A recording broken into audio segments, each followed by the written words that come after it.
You know that music? That's the sound of shopping for car insurance the old way. Life's too short for that.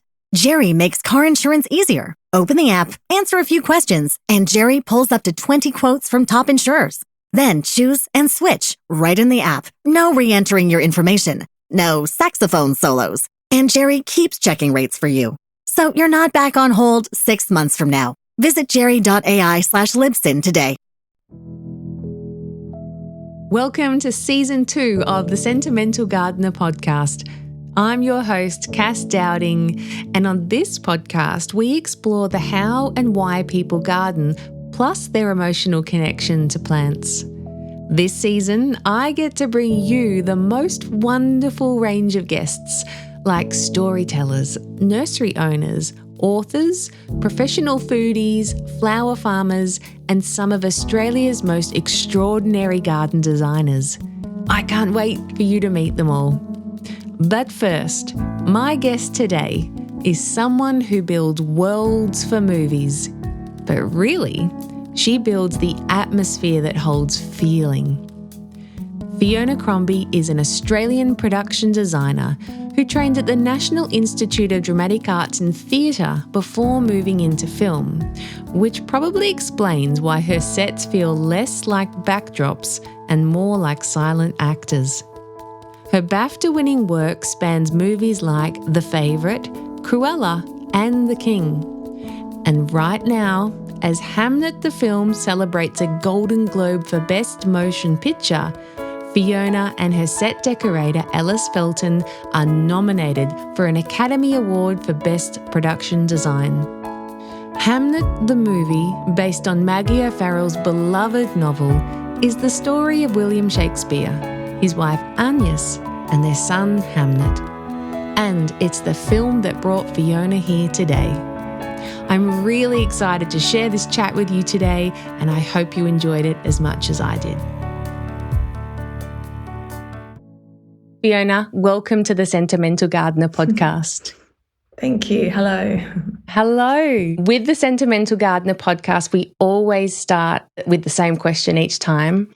And I would love to know, what are your earliest garden memories? I think I'm a really lucky person in that I have always had gardens in my life. And so when I was tiny, I lived in Sydney and we were in Turramurra, and it was at a time when there were not so many houses. Our house backed onto the Ku-ring-gai National Park, and we had this very long garden.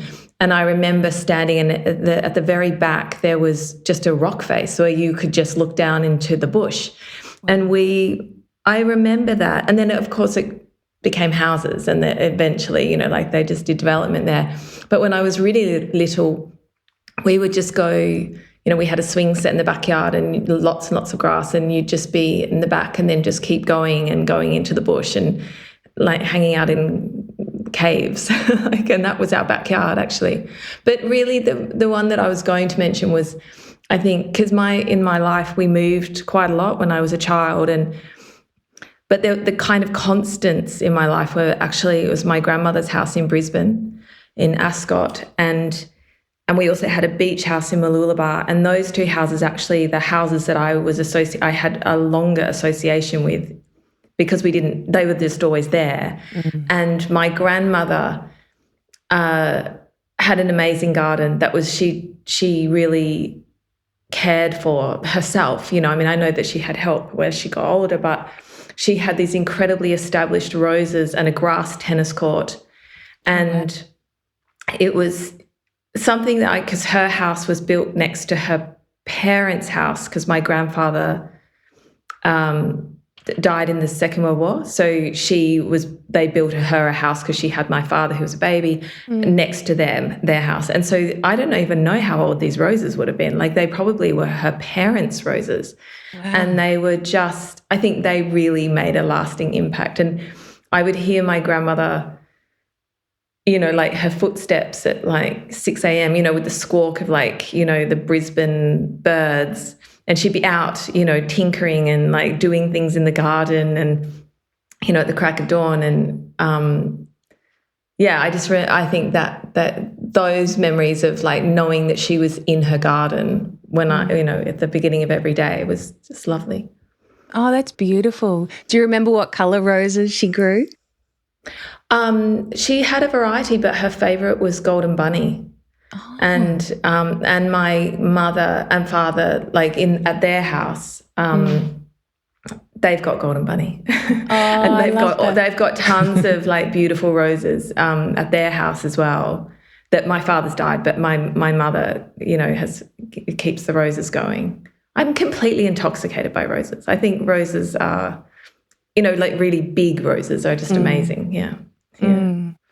I love roses too. And I have grandparent related. I think a lot of people I talk to have that grandparent related rose connection. And I love the big blousy and also the ones with perfume as well. They can really take you back. Perfume. I make a point of, if I see a rose, I will try, I'll smell it. Like my kids have learned, you smell the rose. Like you walk past the fence or something and there's a rose, you smell the rose. Like you just, I don't know. They're so beautiful. And in my garden in London, I've been trying to do my roses. But weirdly, the only roses that grow in my garden are yellow or white. Like we keep planting things and they're just yellow and white. I'm like, but I want orange. I want, I want other colours, but I keep they just are yellow and white. Oh, so the others don't, is it climate or they don't take? Yeah, okay. Maybe. They struggle. I don't know. There's some very old roses in our garden that were there when we bought the house and they do really well. Do you grow anything else at your London house, in your garden? Oh, we've got tons of stuff. I wouldn't even know where to begin. I mean, we've got like a real mishmash. I mean, we've got a magnolia that we put in. When we bought the house, it had basically one rose bush. I mean, it was a wreck. Like the garden actually had like this old like pond liner in it. And so we've redone the whole thing. So it actually had no established trees except an old rose bush. Mm-hmm. And so everything in our garden is quite young, but it's kind of working. But our magnolia is so slow. Like, I don't know, maybe they are slow. And we call her Susan, and she's really just taking her time. And then we've got a lovely Japanese elm that's growing really well. But our neighbour has a big apple tree that comes over our fence, so we kind of get the benefit of her apples. But we've got loads of things. I've actually got 2 olives that are doing really well. Yeah. Oh, that's great. And making olives, and do you use them and pick them, or the birds get to them? No, we're not there. We're not there. No, that's okay. Yeah. Sounds beautiful though. Yeah. Yeah, it's nice. So jumping into your journey as a production designer, that term is quite new to me, and I have assumptions about what a production designer does, but could you walk me through what that means, like when you get a script and what your next steps are? I think the simplest way of describing what I do is my job is responsible for the look of the film except for costumes. And so in terms of if there's something in that you're looking at in a movie, then whether it's a car or a landscape or, a pen, that comes under production design. So I'm not looking at characters and I'm not looking at hair and makeup, but what I'm doing is I'm setting up the world around them. Mm-hmm. And so it's a job that is really about, like looking at how to create a world and, as you said, an atmosphere. And it's the very big, broad sweeps and then the small details are all together because they all impact each other, and you want it to be as engaging, as in the wide as it is in a close-up. So, so I just basically get a script, and I've always had a strong relationship with words in terms of my visual interpretation. So I'll read something and I will just immediately have a sense of a visual response. It might not be really unclear. It might be almost like a sketch in my mind. Mm-hmm.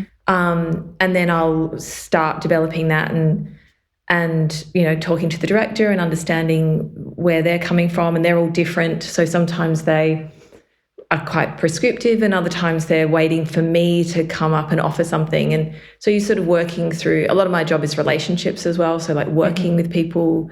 And then it basically from those very sort of like kind of like vague, sketchy ideas, you end up standing on a set that has crystallized across the course of months. And then they film and I walk away and then go on to the next one. It sounds like you almost have to envision like what shots would look like and things like that if they are doing close-ups or, there's so much to think about. Yeah, well, you do work really closely, obviously, with the cinematographer because it kind of, in a way, the design, relies heavily on how it's going to be seen through a camera and how it's going to be captured. And so you work closely with the cinematographer, and certainly in the case of Hamnet, like working out, we understood like how we wanted the shots to be and like where the camera positions were. And yeah. So good. Well, speaking of Hamnet, because that is how I came across you and your work, I'd love to jump into talking about the movie, and specifically the gardens is what I'd like to talk about today. Or not just the gardens, like the landscape and the impact of nature in the film, because that is really like important to the characters and, the story and the interaction. And I've read the book. I actually saw the movie first, then read the book. So I did it probably back to front, which I know it's a lot of people have done. And then I understood the impact of the gardens or nature in that. But is that similar for you? Like when did the importance of the gardens and nature in this movie really jump out to you? Was it the book or the script or as you went along on the journey? Well, I had read the book just as a reader, some years ago. And so I think for me, like it had already made an impression, and then I read the script and I thought the script was a really beautiful adaptation. I thought it was, and the thing is that is I think particularly interesting about our film is that the film that you've seen is not it's not actually what I read for the first the first draft. It really moved along through rehearsals and through the pre-production process and absolutely in our scouting. So when we were looking for the locations and looking for that forest, we found that tree. The tree was not in the script, So there are loads of things that came up through, which was such a beautiful part of Chloe's process because she's very much about discovery and what presents itself through rehearsals and through pre-production, and really invited all of us that were collaborating to come to the party and like bring to walk around and see things. And so I think always I felt in the script that there was a very strong sense obviously of like Agnes's relationship to nature. Through her mother in particular, she was introduced to how nature can work for you, like how you can use plants, and all of that came through her mother. And then obviously we have Will, who is somebody who is very much in his imagination and in his head and is more about sort of living in structure, whether it's the written word and like, his iambic pentameter and, and she is about an untethered wildness and, instinct and emotions. And we sort of looked at that in really simple terms. We saw her as somebody that had a rounded quality, like a motif of almost like circular shape. Yeah. And for him, he was more of a square, a box. And so we, like in really, really simple terms, and he's very linear, like, all the Tudor architecture was, when we first see him, he's in a box where he's surrounded by the architecture of a window. When we see her, she's lying in a hollow. So there were these things like that. So we always knew that we were going to be presenting these sort of binaries, and Malgosia Tazanska, the costume designer, presented that with the earthy colours and red for her, and then the blues, greys for him. So it was always these things. So for me, it felt very important that we really play off the contrast of nature and the structure of the architecture, and it gave an opportunity, really, yeah. Oh, wow. That's fascinating that you're working with those binaries. And I was just thinking when you were talking about the process, because I've talked to a few garden designers, and some of them have this design process where they see what they want to create, like the end product, in their mind before they start designing or drawing. And then some of them are completely experimental, or they wait for it to evolve over time. So it's always fascinated me, people's design process. But it sounds like, working with Chloe for you was so collaborative, and I don't know, it's almost like there's that little bit of magical thing that's there when something's allowed to grow and develop, when everyone brings their ideas. That's so special. Yeah. And it's not always that way, and not because it's just different directors have different process. Yeah. And with Chloe, she's very, very in tune with and trusting of herself. And she allows things to come in their own time. Mm-hmm. And so actually the structure of filmmaking is complex because you have deadlines all the time. You have to do things by certain, you have to tell people like what time of day or like what direction you're shooting, or, there's all this kind of plotting and structuring and scheduling all the time. And for Chloe, that was like, it was like it needs to kind of have the time to I don't know, just reveal itself. And it happened, and it was never, it was actually it was a very calm and playful set for a film that's so heavy. Yeah. But I think it did mean that, genuinely everybody brought their best, because I feel like everybody felt included and invited to offer up, what they could bring. You talked about that opening scene with Agnes being almost embraced by the tree root. And I just call it the tree. Like I had this like emotional experience the first time I saw that, because it was brilliant. And I would love to know the story behind the tree and how you found the tree, especially because it wasn't in the original script.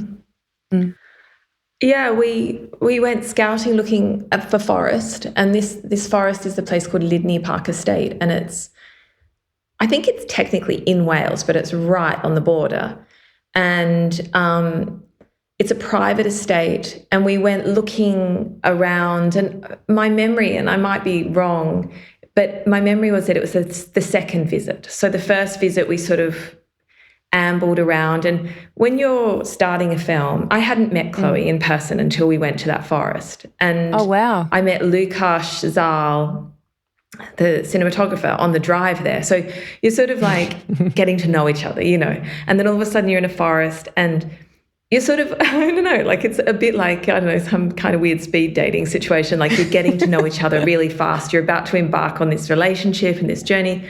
And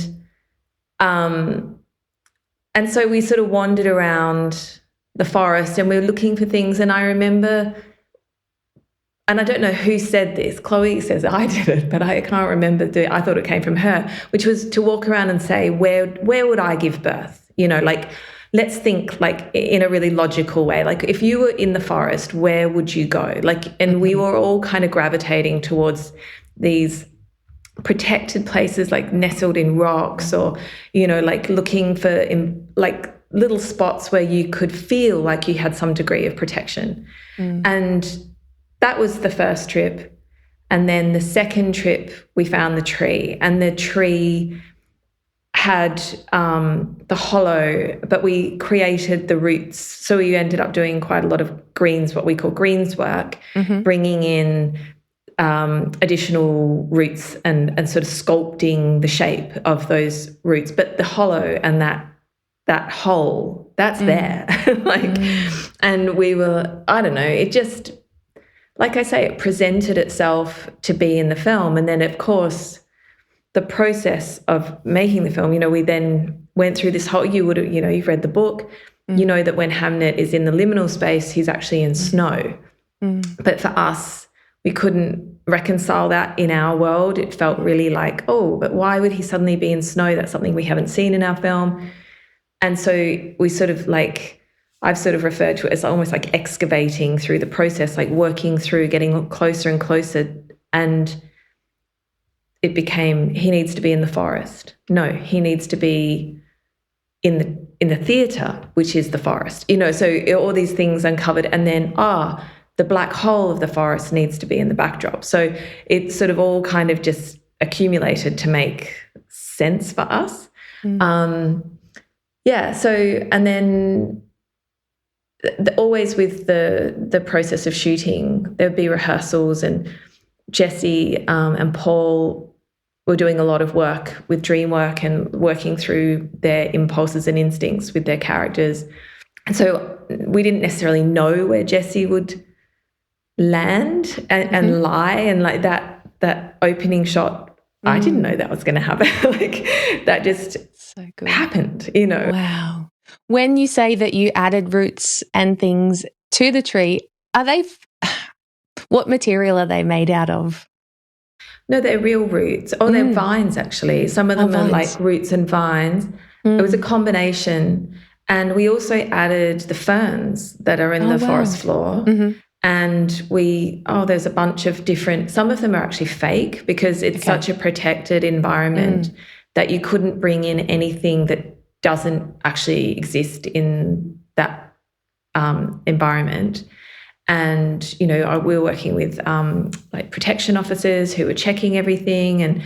And so the majority of the plants were real, and they were locally foraged and brought in. And so we were able to go into other parts of the forest and take plants and replant them.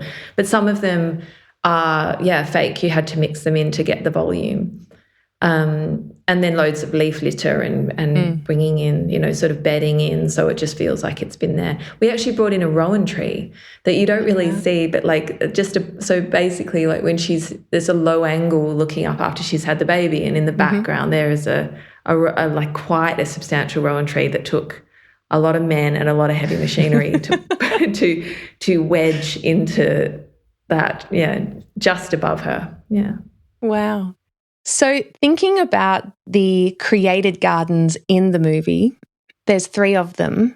They were all created from scratch. Is that correct? Like there was no gardens at any of the sites. And I will mention quickly the sites. Just there's Hewlands, which is Agnes's childhood home, and there's Henley Street, which is Will's family home, and then there is the new house later on. But, I'd love to hear about the development of those gardens and the design choices in them. So with Hewlands was a location in Herefordshire.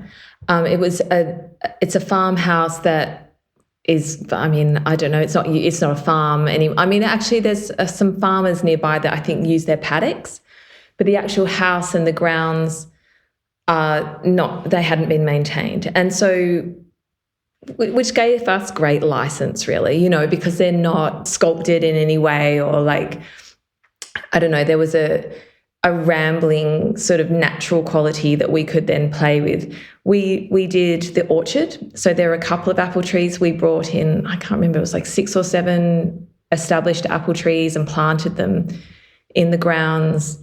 We did fencing. We brought in all, where they meet at the apple shed. We created the gardens there.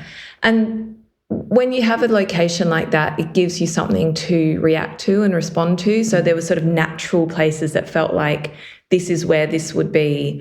And then, we did lots of research on daily life and how people lived.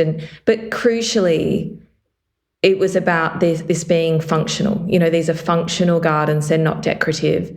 And we did, there are loads of things when I talk about the process of the film there were loads of things that we talked about that never made it in, So we did talk about how the gardens would change with the mother, with her mother, and then how they changed when she has a stepmother called, Joan, who you see in the film.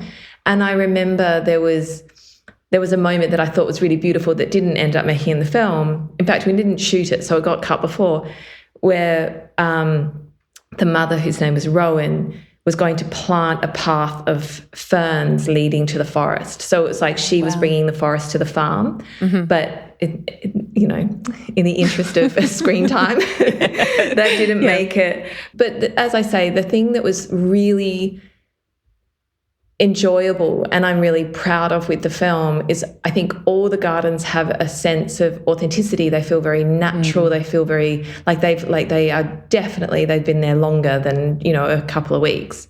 Yeah. And that was in the choice of plants. So there was tons of research that was done in terms of, you know, what are accurate plants. You can't just run to the garden shop and, you know, there was research, you know, like trying to find that we didn't have things that, you know, appeared later in the UK, that we were accurate about what would have been there. And the thing that's ironic about this is that I'm not massively into accuracy. Like, you know, like if you ask me about a chair or like, you know, I mean, the globe that we built is inaccurate because it's better for our story that it's inaccurate. But weirdly, with the plants, it felt, you know, if you saw a tomato plant, you'd be like, what? You know, so we had to be decided to be really mindful. And so the Greens team are called the Greens team, actually, that I worked with. Yeah. And they were brilliant with that. But also Amanda Willigrave, she's the florist that I work with on all the films. She was instrumental in the process of researching what was accurate and providing plants for us. And there's a woman called Jekka who has Jekka's Herbs here. Yeah. And she was an advisor and we sourced through her. And there was a herbalist called Kim Walker who also, again, advised on, for this you would use this. And so we had, in our gardens, we had the accurate plants that you then see used for poultices or for tisanes and, you know, yeah. So across the gardens, we were making sure that they were practical and accurate, but also obviously they have a beauty, they have a wildness to them that is very true to the English countryside and true to how plants grow here. And we were really looking for plants that were imperfect. I mean, I took my sage from my garden and from Alice, home. Yeah, you know, because just like rambling, overgrown, you know. And Alice Felton, my set decorator, all the apples in the apple shed are from her mother's garden, her mother's awesome. Trees in Cornwall. We all just brought things that just felt, and then that kind of, I don't know, it gave it a flavour that felt, you know, because these are established plants, and so they have an age and a kind of, I'm not going to say ugly because they're not ugly. They're beautiful, but they are not, you know, all I can say is they have a history that then helped with the gardens. Yeah. Yeah, I love, especially as the sentimental gardener, I love the fact that the apples came from someone on set's mum and then they're in the film. And there's a lot of them. So she's obviously grows really great apples. And her trees were stripped. And Alice kept saying, you'll appreciate it when you see the film. Yeah. But, you know, it's that thing where these are little apples and they're imperfect and that's what they should be. You know, they shouldn't be big, juicy apples with stickers on them from the supermarket. Yeah. Thinking of my garden and what you were talking about, how, you know, plants look different at different stages of growth. And, you know, quite often I'm just thinking, actually, I've put some in the bouquet behind, and the mint is in flower at the moment. And then half the leaves are all like the bottom of the plant's all brown and crusty. And then, you know, so I loved, when the gardens came into scene in the film, I was looking, I obviously love the actors, but I was looking and, I can see, that's comfrey, or there's borage, or there's that. And then I'm like, wow, they were leggy and they were tall. They weren't, you know, just like from the shop where you've got these young things that are only 6 to, 1 year old. So I think a lot of people who love gardens appreciate those details because we look for them because that's what we know as the natural process of a garden to be when we're looking at the life cycle of a plant, which I suppose. And I was just going to say what's amazing about, so moving to the Henley Street house, so that was a set build that was, I mean, it's basically on a tarmac. I mean, it's just on, it's concrete. And we obviously built the house in the backyard so you could walk out the back door and be in the backyard. And it wasn't even there very long. I mean, it was long enough. I mean, we had a 9-week build schedule, which is very, very short for that scale of house. And the garden actually was quite late, but we had a lot, as you know, we were talking about, we had established plants that could go in. But then we were in summer, and then we had autumn. And then at the very end, we were not in winter, but we had some really cold, wet days. And so the garden genuinely changed. It wasn't things that we were doing. It actually did. I mean, we had plotted when we were in, you know, different stages, not just in terms of season, but also we wanted to give the sense that Agnes doesn't maintain the garden, you know, after she has a period where she's not going into the garden. But it sort of did it of its own accord. I don't know. There's something so amazing. Yeah. But there was something so amazing about going into that backyard, and there were bees buzzing around, and, you know, and it just, I mean, it's not even like the pebbles are not real, you know, like the pavers are not real. Like it's all, you know, fake brick sheet. But the plants made it real, you know, because they were actually alive, and they, you know, there was a pear tree and it was fruiting, and, you know, it was just, I don't know, the whole thing.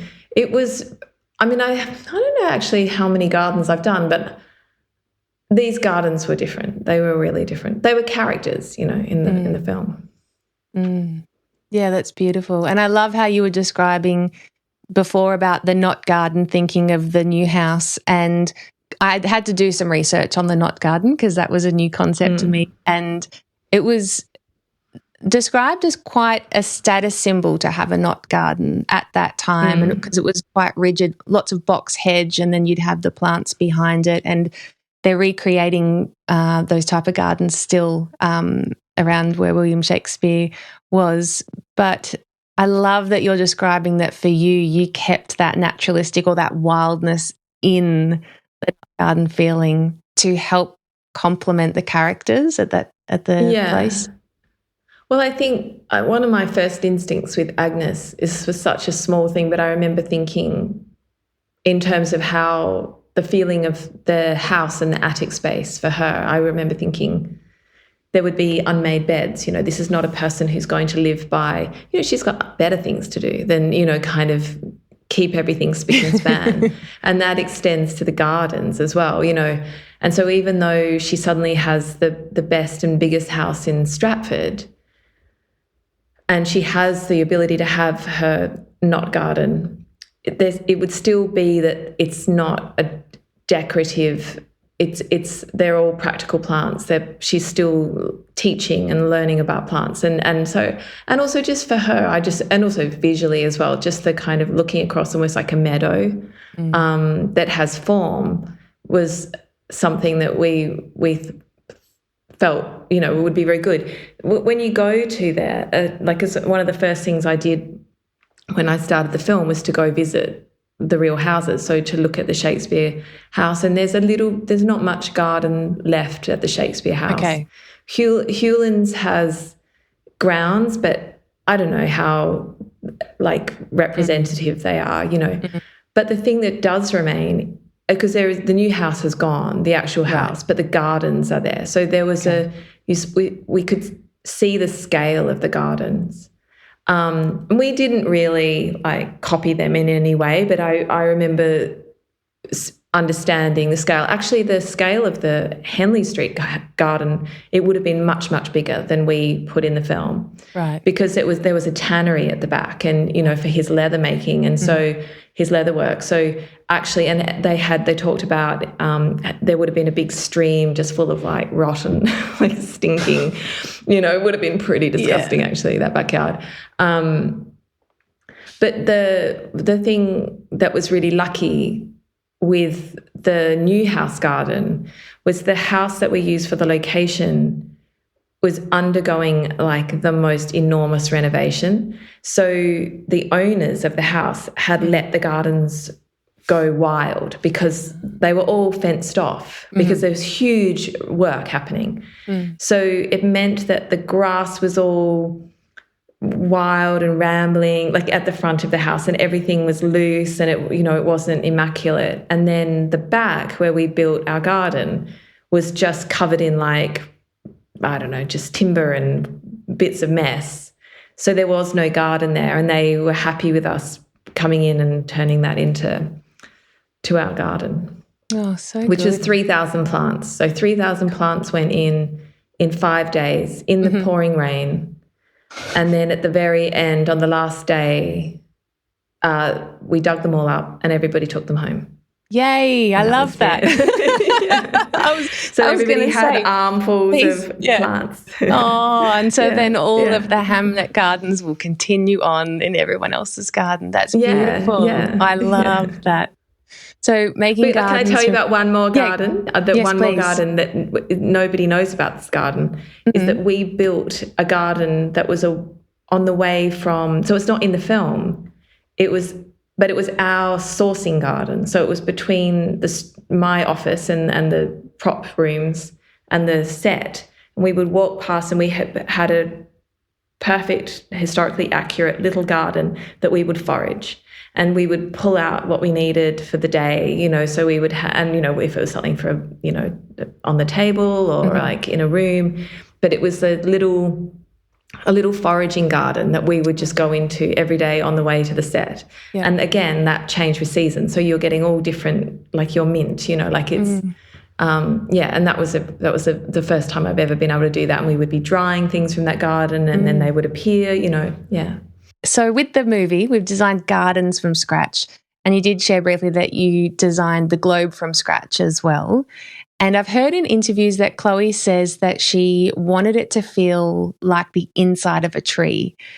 Could you tell me about translating that tree feeling into the design? In some ways, that note was so liberating because she actually gave me that note while we stood in the globe that's in London. So that globe is the reconstruction of the second globe. So it's not actually representative of the globe that we have in our film, but we were looking at it and I was a bit worried about how ornate it was, I felt like, this doesn't feel. So we were independently all walking around the space and sort of taking it in and understanding the scale. And I was a bit like, there's marble columns. How does this fit with the way that I was imagining the film? And there's, turned wood. And then Chloe just came up to me quietly and said, "Can I talk to you?" And I was like, yeah. And so we sat in the back and she said, I think it has to be smaller. It has to be more intimate and it has to feel like the inside of a tree. And it was like, I was completely liberated. That was just made me go, oh, yes, it does. Because there had to be, this is obviously the climax of the film, but there has to be a continuum. Like it has to have a thread. It couldn't jump into like suddenly you're in this completely foreign, even though it is foreign because we're in London and there's a shift for her and suddenly she's surrounded by lots of people. I think when we start watching the film, there's a circularity. We're looking down at her. She's like a round shape in a hollow. At the end of the film, we're looking up at the sky through a round shape. So there were these, I don't know, it just suddenly started to speak, even though we were actually talking about a building that is recognisable, it had resonance for us in our story that we kind of kept pulling at. And obviously the backdrop, the forest backdrop is very much about the wall of trees that you see the family come through, but also the forest just that she spends her time in. And, just this idea that their history is on that stage. It was just playing with that. But for me, I loved the integrity of using, we used reclaimed oak from France and just having the integrity of wood and the simplicity and the kind of, I suppose, like there's something naive about the way that we did it, that's very beautiful joinery, but it's got an integrity to just using a few materials and then allowing the forest cloth to be the poetry. That was what was important to me, yeah. And that's where your eye is drawn to when you're... Yes, exactly. In those shots where you're like in the audience and it takes you to that stage, rather, I can imagine if it was, like you think of inside some theatres, there's all like special, well, they didn't have lights back then, but, there's all those ornate decorations. But, you want people to be looking at the stage because, like you said, that's the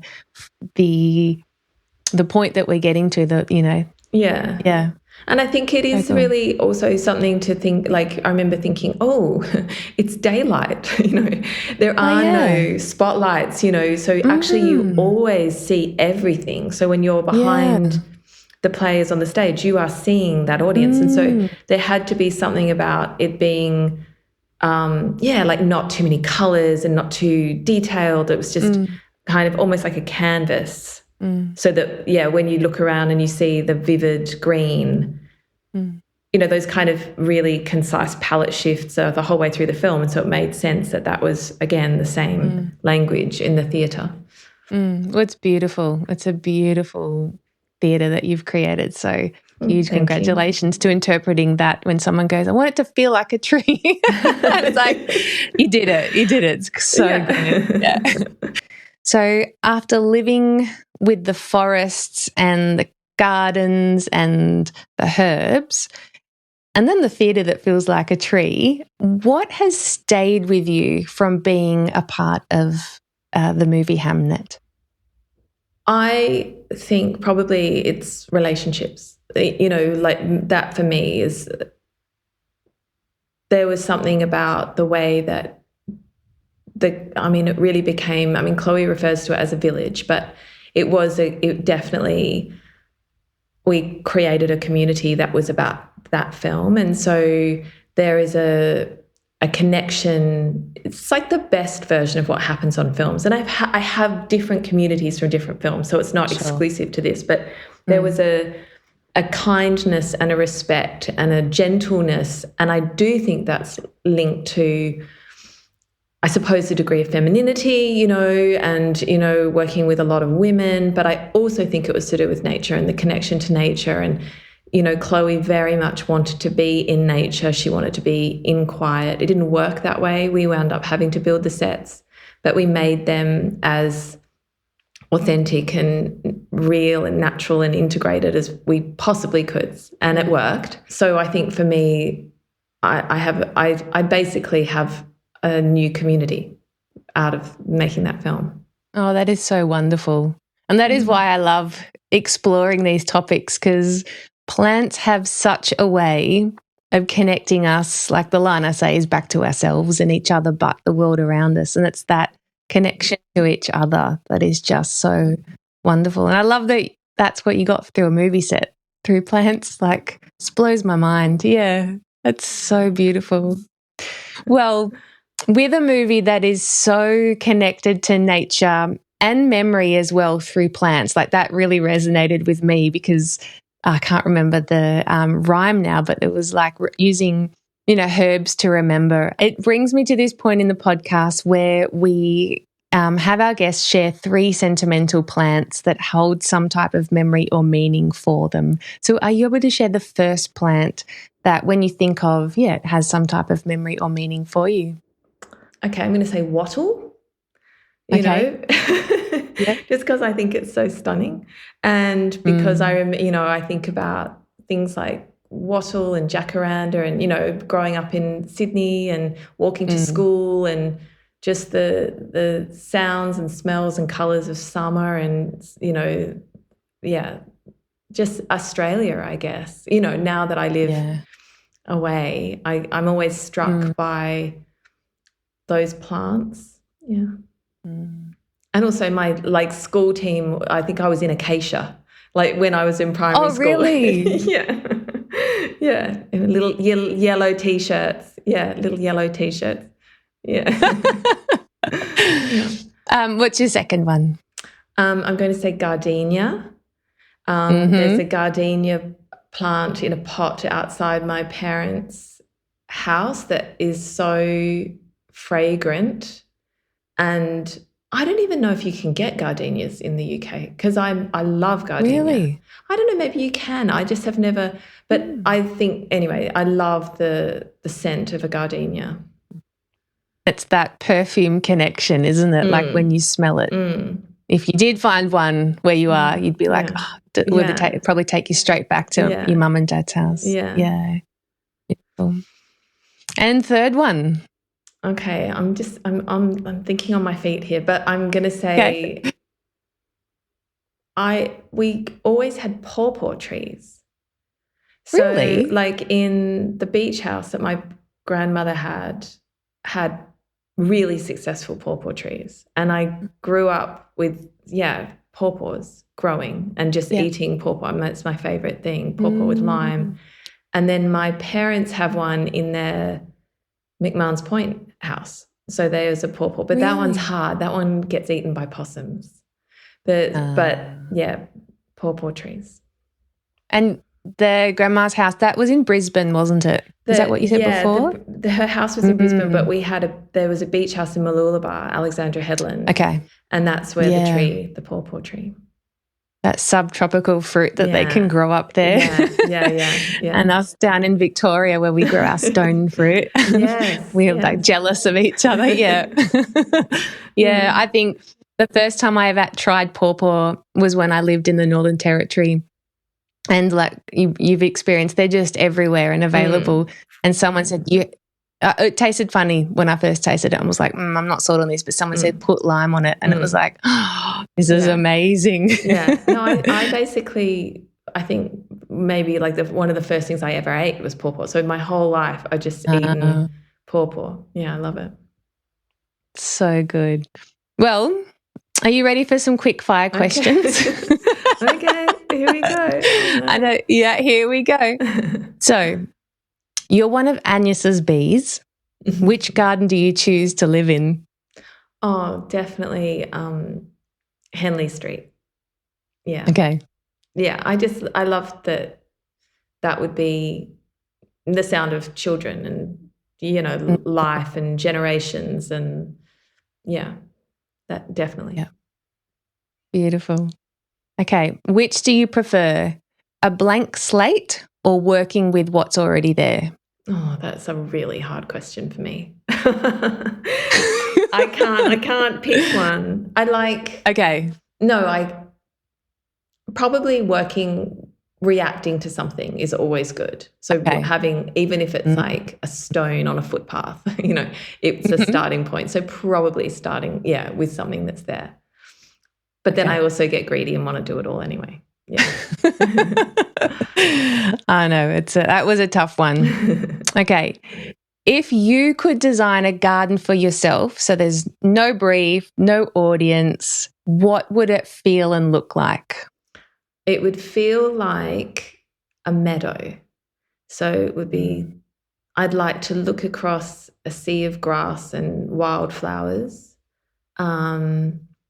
I'd like there to be an orchard so I could pick fruit, and I'd like there to be huge, colourful roses. Yeah, that's it. Beautiful. That sounds divine. Okay. I always ask everyone these two last questions. So, what is one word or sentence to describe how you feel when you're in your own garden? Oh, gosh, probably grateful. Beautiful. Okay, last one. If you could spend time with anyone, living or from history, in their garden, swapping plant or garden stories, who would you choose? Well, probably it would be my grandmother, because just prepping, thinking about this conversation made me think about her garden, and actually that I don't have the answers. I don't know when those roses were planted, and she had amazing, massive palm trees. I don't know when they were planted, and my father's now not here to answer those questions. And so I think, it's that thing that sometimes you just grow up and you take things for granted. And even though I always admired the garden, I didn't ask the questions. And so probably I would love to potter around with her in her, she used to wear these batik sundresses and no shoes, and she was, just there, always busy. And I just think I'd love to follow her around. That's so beautiful. So lovely. Well, Fiona Crombie, this has been an absolute joy talking to you, hearing your stories, and also all those behind the scenes of the beautiful garden and nature connections through Hamnet. So I wish you all the very best and good luck with your nominations coming up. Thank you. And thank you so much for being my guest today on the Sentimental Gardener podcast. No, thank you. It's lovely. Thank you so much for having me.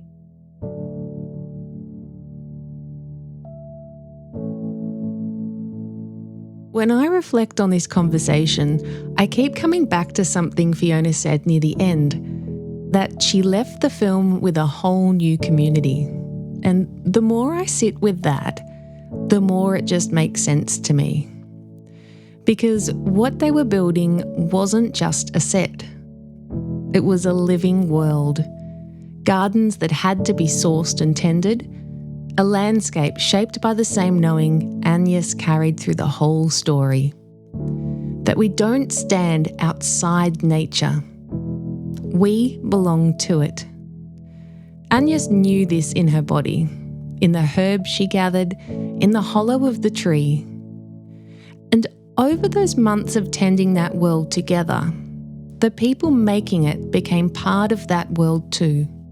When filming ended, the garden didn't disappear. People took the plants home, carried away in armfuls and replanted in new soil. And I just feel there's something so moving in that. Because we hold the stories, but the plants just bring them back. The smell of a leaf, the shape of a flower, a cutting from someone's mum's garden, and suddenly the whole moment returns. The people, the place, the feeling of having been there together. Just as Hamnet is carried forward through Hamlet, something of this film lives on too. Not on a stage, but in the plants people carried home, growing quietly in gardens far from the set. And perhaps remembering isn't always about looking back. Sometimes it's about noticing what still lives on. This episode of The Sentimental Gardener was brought to you by our paid Substack subscribers. Their support means that this episode will be available to watch for the first time ever on YouTube. For more information on Hamnet and behind-the-scenes pictures, check out the show notes on this episode of the Sentimental Gardener website. Make sure you subscribe wherever you listen so you don't miss our next episode with Ben Clark, Director of Karanga Native Nursery. A huge thanks to Hayden Schuler from Berea Gardening for our theme music, and to Tom Dowding for all his support, including audio mixing. The Sentimental Gardener is produced and edited by me, Cass Dowding.